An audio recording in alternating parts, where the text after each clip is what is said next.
Okay guys, so let's get to it guys. This week my execution model might be slightly different from other models that I use, but I'm still gonna be focusing on my trend lines that people tend to criticize most of the time, and that's what I love about them. Okay, so as you can see guys, the scenario overview is gonna be long position on gold, and the time frame focused on is gonna be 4 hours and 1 hour from your charts. Okay, the market structure analysis is gonna be as follows. And then number one, we're gonna be looking at our trend context, in which you're gonna be seeing the plot that price is broken out of the descending wedge channel, okay, formation that we're seeing on 4 hours. Okay, so let's go ahead on our trading view. You will see.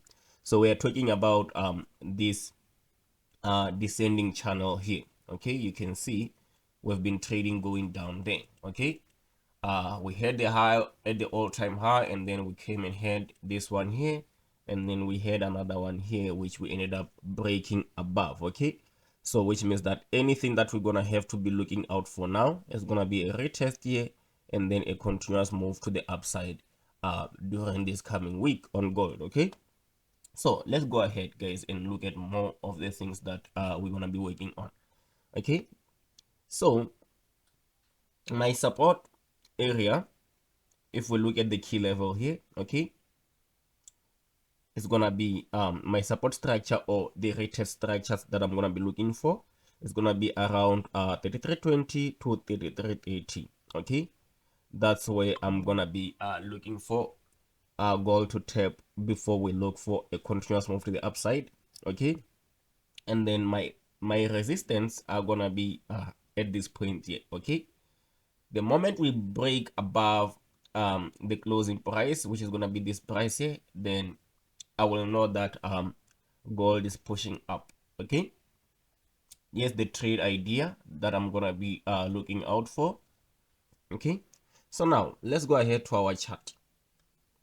So this is our chart now guys, and as you can see, if we go to daily, if we were to look into the daily time frame, okay, our daily time frame, it does show you that over the last days of this past week, you can see, let's focus on the last 3 days of this past week. You can see guys, okay, which is day 3 here, which was Wednesday, and then Thursday was bearish. Okay, so like I said, my old man always said to me, X plus Y, okay, is gonna be equal to Z.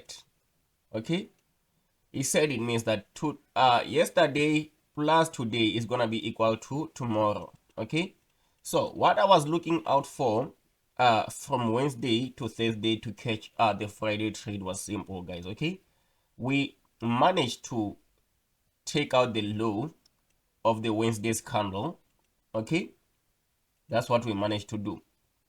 We managed to take out the low of the Wednesday's candle, but even though we managed to take out the low, okay, even though we managed to take out the low of the Wednesday's candle, we also failed to do something which is quite important.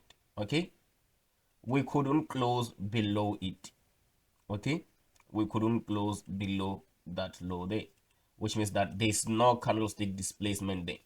Okay, no candlestick displacement, then no continuation.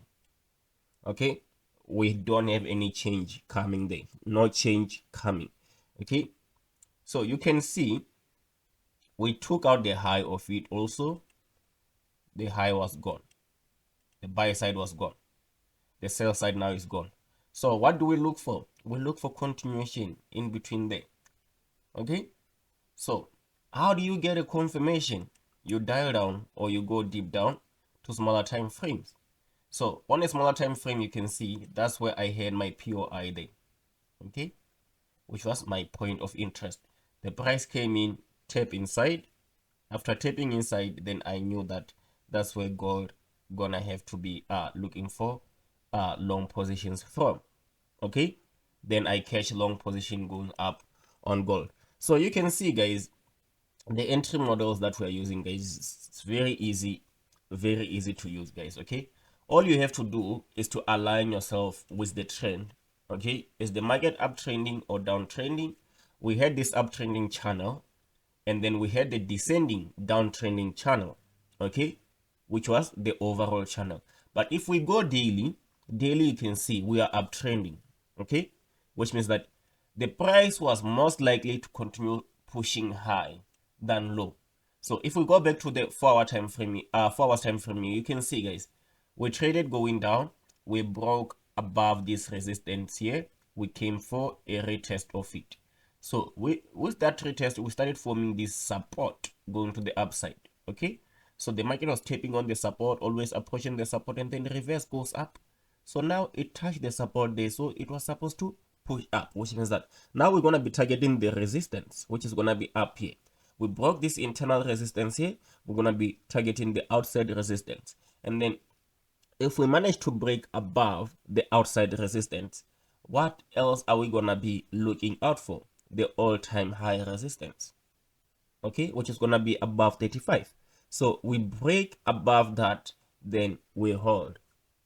We break above it, then we hold. Gold is going to be looking for a new all-time high, which might happen this week or in the following week. But all I know is that gold is going to be on a lookout for a new all-time high now that we managed to break outside of that descending channel, okay. So going forward to this week, what I'm going to be looking out for now, I'm going to be looking out for any execution. I'm going to be looking out for any execution. Oh, pardon me. For any execution happening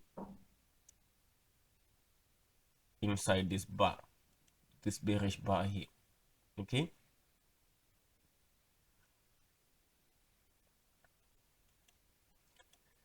So this bearish bar, and then from there I'm gonna be watching this level here,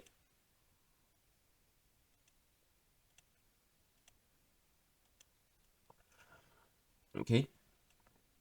I'm gonna be watching this area here. Let me get rid of this. I'm gonna be watching this area here for a retest. So if we can get a retest right there on that area, a push down, then we buy. Just a retest down to this area, so we can look on smaller time frames like 30 minutes all the way down to 15 minutes, okay. These are the areas that we're gonna be on a watch out for, okay. These are the areas that we're gonna be on a watch out for, okay. So if we look down on 4 hours, we don't have much of FVGs. The only FVG which I was thinking that we're gonna tap on was this, and then we didn't. So down here we don't have much that can pull the price all the way back down there. So I'm just gonna be watching out for this zone here.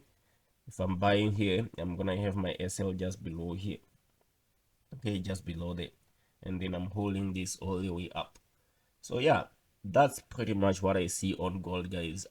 Heading forward to this week, we're just gonna be looking for buys right at this area here, okay. This is gonna be our area of buying on gold, so we don't want to make any mistake, okay. This is gonna be our buying area on gold for this coming week. Yes, this is gonna be our buying area for this coming week. So the moment we tap back inside here, so the lowest we can go is gonna be maybe down inside here.